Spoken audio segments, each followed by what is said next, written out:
You mentioned the question of free speech.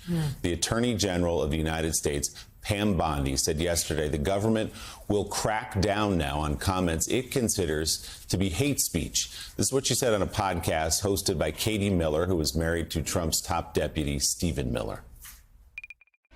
There's free speech and then there's hate speech. And there is no place, especially now, especially after what happened to Charlie, in our society. Do you see more law enforcement going after these groups who are using hate speech and putting cuffs on people so we show them that some action is better than no action? We will absolutely target you, go after you if you are targeting anyone with hate speech, anything, and that's across the aisle. Many conservatives criticizing those comments yesterday. Eric Erickson wrote bluntly, "Our Attorney General is apparently a moron. There's free speech and then there is hate speech. No, ma'am, that is not the law." Tim Carney wrote, "Bondi needs to correct herself and reaffirm her department's dedication to free speech." Others pointed to comments by Charlie Kirk himself, who tweeted last year, "Hate speech does not exist legally in America. There's ugly speech, there's gross speech, there's evil speech, and all of it is protected by the First Amendment. Keep America free." I was wondering if you could talk about where you draw the line with free speech, hate speech, and slander. It's a terrific question.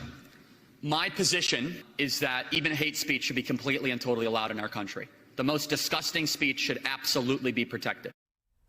So, David French, that is what so many people who didn't know Charlie Kirk have learned in the last week about the way he conducted those forums, which is to allow anyone step up to a microphone, challenge him, ask him those questions.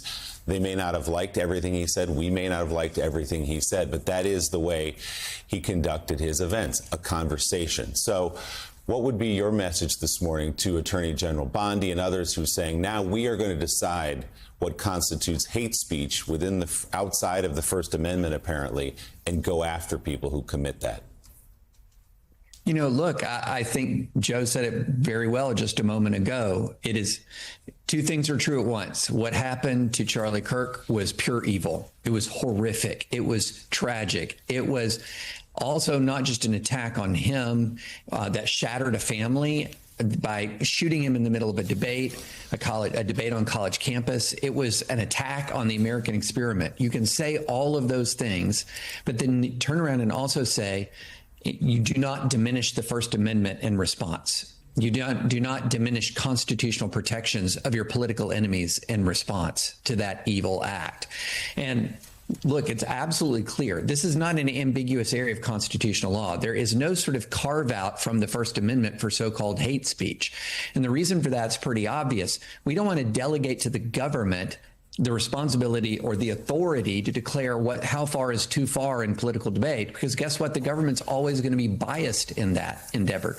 The government's always going to be shutting down speech that's critical of powerful people.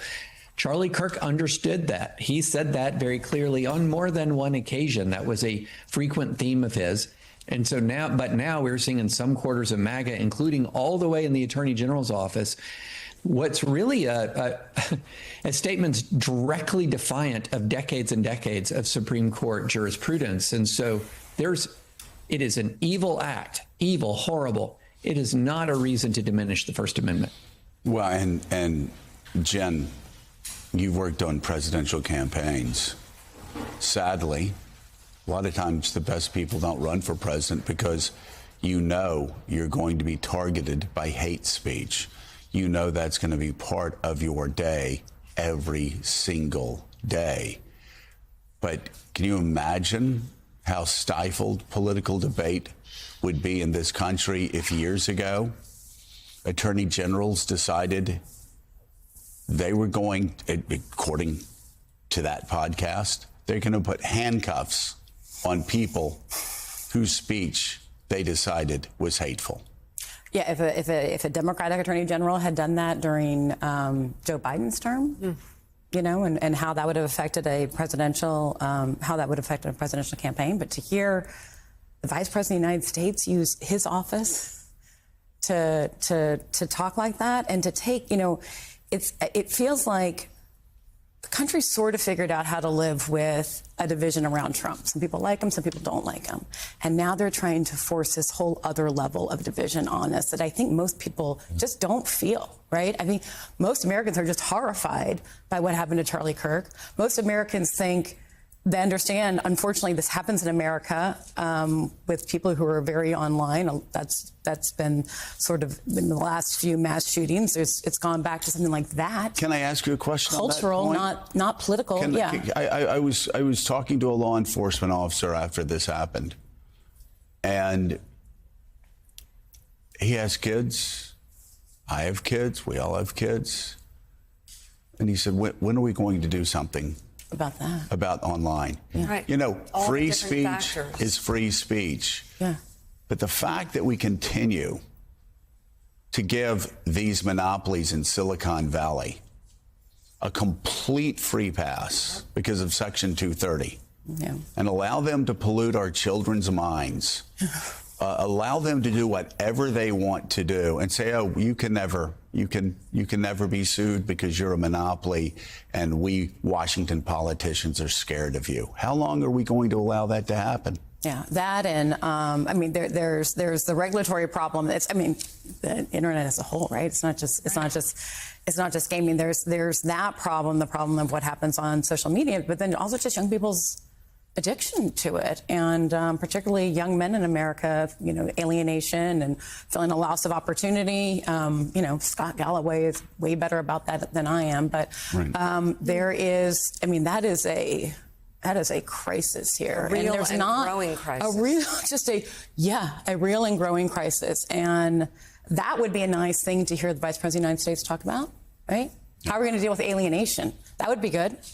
Not using your sitting behind the desk in the official office to use your podium that way. And pretending that Melissa and her husband had not been assassinated in their family homes and also had 2 children left.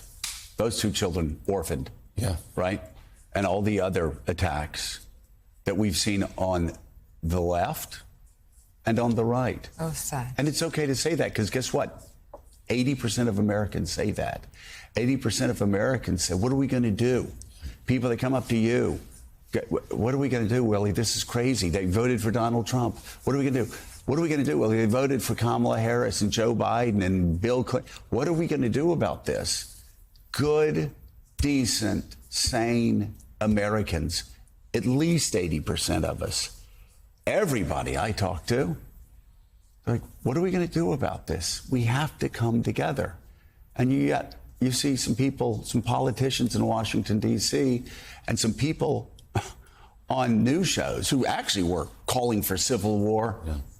During the last presidential campaign, trying to do everything they can to divide people and to profit from it. And to pull out the extremes, and they are extremes, and make them representative of the whole, which, as you say, is not what our country is. I don't know anyone, I didn't hear anybody who was celebrating the death of Charlie Kirk. Of course, if you go online, if you look at a few tweets and you can find it, it is there. But by and large, people were not celebrating the death of Charlie Kirk. Good people were not celebrating the death of Charlie Kirk, and they don't want us to go this way. And it has to be said, if you listen to that clip of Vice President Vance and then Attorney General Bondi, all these themes that they've been talking about for years now, the weaponization of government, lawfare, cancel culture, call people's bosses and get them fired, and free speech. Right. We just heard it all right there. That's exactly what they're doing. They've turned it around. Yeah.